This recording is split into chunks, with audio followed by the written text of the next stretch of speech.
तो दोस्तों आज 13 मार्च 2024 बाजार में आज बम्पर गिरावट देखने को मिला, जहां पे निफ्टी 50 क्लोजिंग दिया 21,997 पॉइंट पे करीब 1.51% गिरावट के साथ। मतलब ये दुख दर्द काहे खत्म नहीं होता मार्केट से, मतलब लगातार गिरावट होता ही जा रहा है और पोर्टफोलियो तो उसके ऊपर दुगना रफ्तार से गिरावट हो रहा है ना। तो दोस्तों बात करेंगे इस वीडियो पे शेयर मार्केट से रिलेटेड बहुत सारे इंपॉर्टेंट अपडेट्स हैं। आज पूरे दिन का लेटेस्ट जितने भी अपडेट है आपके साथ मैं शेयर करूंगा, साथ में ग्लोबल मार्केट का हालचाल, एफएसडीएस का डेटा और मोस्ट इंपॉर्टेंट पार्ट कल मार्केट प्रेडिक्शन। तो रिक्वेस्ट करूंगा आप सभी को प्लीज वीडियो को बिना स्किप किए पूरा अंत तक जरूर देखना और स्पेशली आखिरी जो 3 मिनट वो मिस मत करना, बिकॉज उसी 3 मिनट पे हम मार्केट को एनालिसिस करेंगे कि कल बाजार किस तरफ मूव कर सकता है। ओके, तो सबसे पहले हम बात करेंगे मार्केट एनालिस्ट द्वारा क्या स्टेटमेंट दिया, आइए देख लेते हैं। तो इस टॉपिक को कवर किया एचडीएफसी सिक्योरिटीज द्वारा, एक एनालिस्ट ने इनके अकॉर्डिंग आज जिस लेवल के ऊपर बाजार क्लोजिंग दिया, अगर यहां से गिरावट आगे होता है तो नीचे लगभग 21,860 पॉइंट के आसपास सपोर्ट मिल सकता है। उसके साथ साथ देखिए इसको कवर किया। उसके बाद एंजल वन द्वारा एक और एनालिस्ट ने इनके अकॉर्डिंग भी सेम चीज़ मेंशन किया कि ऊपर की तरफ हमने देखा स्ट्रॉन्ग रेजिस्टेंस मेंशन किया, मतलब लास्ट डे जैसे कि हमने देखा 22,250 के आसपास, नीचे की तरफ बात करें 21,800 इनकी तरफ एक अच्छा सपोर्ट लेवल बन सकता है। क्या इस टॉपिक को कवर किया। दूसरे एक और वेबसाइट मनी कंट्रोल को वेबसाइट में एक दूसरा एनालिस्ट ने इनके अकॉर्डिंग देखिए Nifty form large bearish candle 21,860 crucial for further sharp correction. तो इसके ऊपर मतलब अगर मार्केट में और करेक्शन हो गया तो लगभग 21,860 तक गिर सकते हैं, ये क्रूशल लेवल है। उसके साथ साथ कुछ important resistance and support mention किया नीचे की तरफ इमीडिएट 21,800 से लेकर 21,700 और ऊपर की तरफ रेजिस्टेंस मेंशन किया 22,200 से लेकर 22,300। उसके बाद दोस्तों देखिए एक और एनालिस्ट ने अपना एक स्टेटमेंट दिया, संदीप रायना करके इसका नेम है। Crash was expected, okay, stay calm and invested as market will revive soon. मैं बोलूँगा बहुत इंपॉर्टेंट स्टेटमेंट इन्होंने दिया कि ये जो फर्स्ट वर्ड इन्होंने इन्वेस्ट यहाँ पे मेंशन किया ना, स्टे काम, ये दोस्तों बहुत मैं बोलूँगा मीनिंगफुल वर्ड है, क्योंकि इसी सिचुएशन पे मालूम पड़ जाएगा कि कौन असली खिलाड़ी है, क्योंकि ज़्यादातर लोग इस टाइम पे फ्रस्ट्रेट होकर सेल करके निकलेगा। जो लोग पेशेंस रखेगा, काम एंड कूल रहेगा, उनके पास ही दोस्तों पैसा आएगा नियर फ्यूचर में या फ्यूचर में। सीधी सी बात है, मार्केट की फॉर्मूला सिंपल है और जिस वजह से मार्केट में सक्सेसफुल लोगों की नंबर जो है वो बहुत ही कम है। ठीक है, तो इनकी जो पहले वाला जो वर्ड इन्होंने यूज़ किया आई थिंक बहुत मीनिंगफुल है। उसके बाद दोस्तों आप ये भी जान लीजिए आज की रेट पे एकदम इतना ज़बरदस्त गिरावट हुआ, खास करके mid cap small cap sector में सीधा 13 लाख करोड़, इमेजिन कीजिए 13 लाख करोड़, ठीक है, धुआं की तरह गायब हो गया। उसके बाद देख लीजिए यहाँ पे कुछ बाहर की फंड कंपनी की तरफ से कुछ ऐसा स्टेटमेंट दिया इंडिया की इकोनॉमी के ऊपर कि India emerge as preferred investment destination for Swedish business. ये बहुत इंपॉर्टेंट स्टेटमेंट है, जहाँ पे देखिए आज की डेट में हमारे सेबी की तरफ से ये बोला जा रहा है कि यहाँ पे बबल है, ये है, वो है, फलाना है। वही अगर हम बात करें बाहर की जो इन्वेस्टर्स हैं या बाहर की जो बड़ी इन्वेस्टमेंट फंड कंपनी है, लगातार इंडिया को प्रेफर कर रहा है कि इंडिया एक सॉलिड इन्वेस्टमेंट डेस्टिनेशन, जहाँ पे दूसरे बड़े बड़े इकोनॉमी डिस्ट्रॉय हो रहा है। अब देखिए फ्रांस को देखिए, यूके को देखिए, जापान को देखिए, क्या हाल है, वहाँ पे रिसेशन चल रहा है कई जगह पे, उसके बावजूद भी इंडिया आज एक बहुत ब्राइट स्पॉट है। उसके बाद देखा, अच्छा आरबीआई के ऊपर जो मैं वीडियो की थंबनेल में मेंशन किया ना कि आरबीआई की बड़े बयान, तो बेसिकली ये है अल्टीमेटली न्यूज़। देख लीजिए आज बाजार क्लोज होने के बाद का रात का 8:42 का न्यूज़ है। RBI ask federal bank south Indian bank. तो ये दोस्तों दो बैंक की शेयर में कल गिरावट होने का मोस्ट ऑफ द चांस है। क्यों? क्योंकि टू स्टॉप न्यू को ब्रांडेड क्रेडिट कार्ड इशुएंस। तो दोस्तों यहाँ पे एक बहुत बड़ा बिजनेस सेगमेंट मैं बोलूँगा, देखिए बैंक के लिए ऑब्वियसली उसका जो मेन व्यापार होता है ब्याज की कमाई, मतलब इंटरेस्ट इनकम से, और उसके साथ साथ एक साइड इनकम भी होता है उनका क्रेडिट कार्ड इशू करके। ठीक है, उसको दोस्तों जो को ब्रांडेड क्रेडिट कार्ड है उसको इशुएंस करना स्टॉप बंद करने के लिए यहाँ पे कहा। कौन? आरबीआई ने कहा, मतलब सेंट्रल बैंक ने कहा। फेडरल बैंक और साउथ इंडियन बैंक ये दोनों ही लिस्टेड बैंक है और आप सभी को रिक्वेस्ट करूंगा ये दोनों बैंक की शेयर को कल नजर रखिए, मोस्ट ऑफ द चांस गिरावट होने का ही है। और उसके बाद देखिए आज की डेट में मोदी जी की तरफ से एक और इंपॉर्टेंट अपडेट, मोदी जी ले foundation, sorry PM Modi lay foundation stone of 3 semiconductor project worth 1.25 lakh crore. जी हाँ दोस्तों, एक बहुत अच्छी अपडेट है कि आज की डेट में फाइनली इंडिया के अंदर जो सेमीकंडक्टर चिप मैन्युफैक्चरिंग प्लांट की बात चल रहा था लास्ट कुछ सालों से, वो फाइनली उद्घाटन हो चुका है। उसके बाद जैसे कि आपको मालूम होगा कि सेबी चीफ की तरफ से क्या स्टेटमेंट आया था, बेसिकली स्टेटमेंट में ये कहा गया था कि मिड कैप और स्मॉल कैप सेक्टर में बबल बना हुआ है।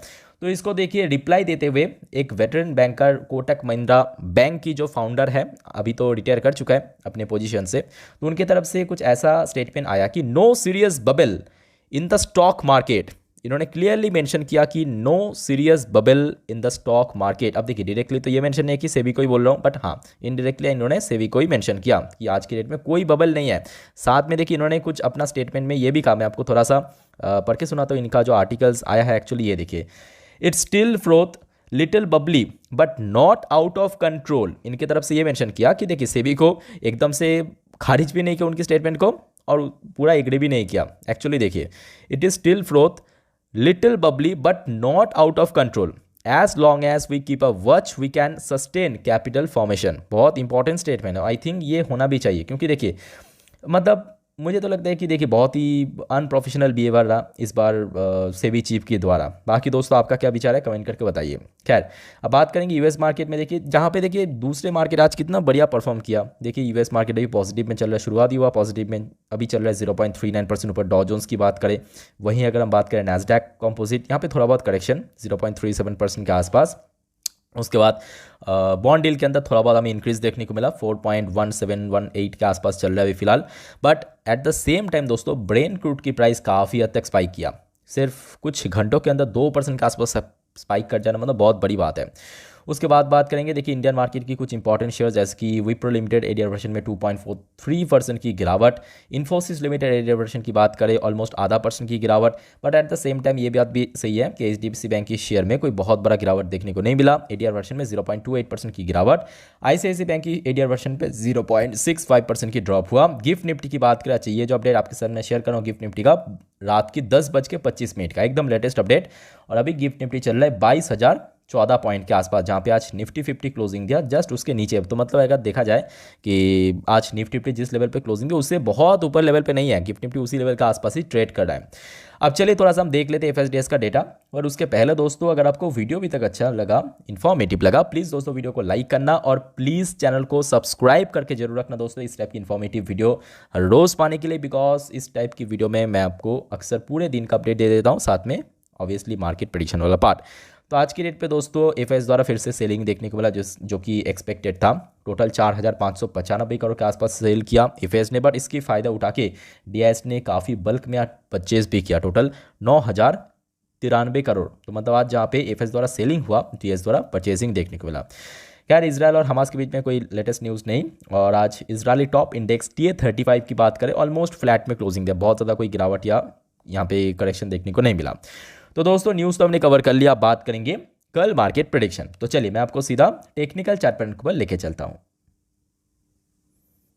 तो दोस्तों अभी आपके सामने मैंने ओपन कर लिया निफ्टी 50 की लास्ट 3 महीने की कैंडलस्टिक चार्ट पैटर्न। अब जो बात मैं आपको बताने जा रहा हूं, मैं आप सभी को रिक्वेस्ट करूंगा प्लीज़ उसको बहुत ही अच्छे से गौर से सुनना, बिकॉज एनालिसिस करेंगे हम यहाँ पे। अगर आप स्कीप करेंगे चीज बीच बीच पे तो आपको अल्टीमेटली सीखने को कुछ नहीं मिलेगा। हाँ आपको मालूम पड़ जाएगा बट कुछ सीखने को नहीं मिलेगा, अल्टीमेटली फंडामेंटली क्लियर नहीं होगा आपका। Okay back to the point, Nifty 50 की बात करें आज जिस लेवल पे क्लोजिंग दिया वो काफ़ी क्रूशियल लेवल है। उसके साथ साथ नीचे की तरफ जैसे कि आप देख सकते हैं यहाँ पे मैं 3 इंडिकेटर्स ओपन किया। एक तो हो गया आपका ब्लू कलर का लाइन जो कि 20 डेज की EMA, रेड कलर का लाइन 50 डेज की EMA, और एकदम नीचे जो येलो कलर का लाइन आपको दिख रहा है वो 100 डेज की EMA for exponential moving average. तो आज की डेट पे एक तो जो स्ट्रॉन्ग यहाँ पे सपोर्ट लेवल ब्लू कलर का लाइन वो ब्रेक किया यानी, और नीचे आके क्लोजिंग दिया ठीक 50 डेज की जो EMA है उसके जस्ट ऊपर, जैसे कि आप देख सकते हो स्क्रीन के ऊपर। तो कल के लिए सबसे पहला सपोर्ट लेवल बनेगा यहाँ पे। बट कल दोस्तों ओपनिंग पॉइंट बहुत इंपॉर्टेंट रहेगा, बहुत क्रूशियल रहेगा, बिकॉज आज 22,000 का लेवल भी at the same time break किया।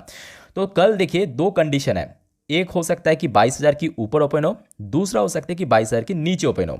तो दोनों केस में अलग अलग सपोर्ट अलग अलग रेजिस्टेंस बनेगा। सबसे पहले देखिए अगर 22,000 की ऊपर ओपन होता है तो उस केस में आज जहां पे इंट्राडे लो टच किया, मेरे बात को अच्छे से सुनना, कल अगर 22,000 की ऊपर ओपन होता है तो उस केस में आज मतलब 13 तारीख को इंट्राडे लो जहां पे टच किया वहां पे एक अच्छा सपोर्ट बनेगा। इनकेस अगर कल 22,000 की नीचे ओपन होता है, सपोज पकड़ लीजिए 21,950, 21,970 या 21,980, तो उस केस में ऊपर की तरफ रेजिस्टेंस होगा 22,000 और नीचे की तरफ सपोर्ट लेवल जो है वो थोड़ा खिसक के हो जाएगा 21,850 पॉइंट पे। होपफुली उसको क्लियर हो चुका है कि कहाँ पे सपोर्ट है कहाँ पे रेजिस्टेंस है। इसको मैं आपको थोड़ा और ब्रेक करके समझाता हूँ। जैसे कि यहाँ पे आप देख सकते हो, इसके पहले भी हमने देखा था कि फरवरी के महीने पे जितने बार नीचे की तरफ करेक्शन हुआ था लगभग 21,850 के आसपास लगा था, 2 बार यहाँ पे दोस्तों सपोर्ट मिला था। और जिसके चलते आज भी मैं आपको बोलूँगा अगर नीचे की तरफ और गिरावट होता है तो लगभग ये जो 100 डेज की EMA आप देख सकते हो 4 आवर्स की चार्ट पैटर्न पे, यानी 21,850 के आसपास यहाँ पे एक अच्छा सपोर्ट बनेगा। But most of the chance ये है कि बाजार थोड़ा बहुत वॉलेटाइल भी होने का चांस है। बट हाँ, अगर तेजी हो गया तो अच्छी बात है, ठीक है। अगर 22,000 के ऊपर सस्टेन कर गया तो उस केस में ऊपर मूव कर सकता है, अगर सस्टेन नहीं कर पाया तो फिर से नीचे की तरफ गिरावट होगा। तो देखिए सबसे पहले यहाँ पे बैंक निफ्टी का भी रोल कल बहुत क्रूशियल रहेगा, बिकॉज बैंक निफ्टी भी यहाँ पे आज की डेट पे 47,000 के इंपॉर्टेंट लेवल ब्रेक किया और नीचे आके क्लोजिंग है। तो कल देखिए बैंक निफ्टी 47,000 के ऊपर जाने की कोशिश करेगा, है ना। इसके ऊपर अगर सस्टेन कर गया उस केस में मार्केट को भी पॉसिबिलिटी है ऊपर की तरफ लेके जाना। तो देखिए अल्टीमेटली यहाँ पे बहुत सारे पॉइंट हाईलाइट किया। तो सबसे इंपॉर्टेंट एक बार मैं आपको बता के रखना चाहता हूँ कि 22,000 का लेवल कल काफ़ी क्रूशियल है। तो 22,000 के ऊपर अगर निफ्टी टिक गया तो उस केस में थोड़ा ऊपर मूव हो सकता है, अगर यहाँ पे रेजिस्टेंस मिला तो थोड़ा नीचे के मूव हो सकता है। ये दोस्तों मैं आपको क्लियरली मेंशन कर दिया। बाकी आपका कोई क्वेरीज है कमेंट के थ्रू बताइए। फिलहाल इस वीडियो को वाइंड अप करता हूँ, मिलते हैं नेक्स्ट वीडियो पे, तब तक के लिए टेक केयर, बाय बाय, जय हिंद।